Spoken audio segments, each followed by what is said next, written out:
19তম শিক্ষক নিবন্ধনে এই বছর ৭৭,৭৯৯টি আসন খালি রয়েছে বলছেন। এটা আমার কথা নয়, এটা হচ্ছে শিক্ষামন্ত্রী বলছেন।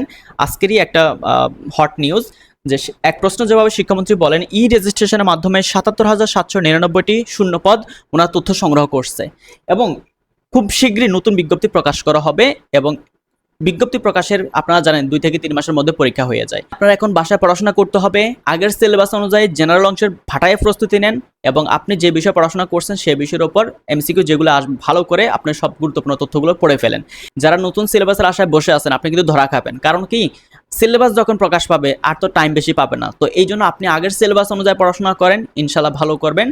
যারা গ্রামারে একেবারেই দুর্বল, কিছুই পারেন না, আপনি চাইলে জুলাই 10 তারিখ থেকে আমাদের যে নতুন ব্যাচটা শুরু হবে সেখানে জয়েন করেন, একদম জিরো থেকে গ্রামার শিখতে পারবেন।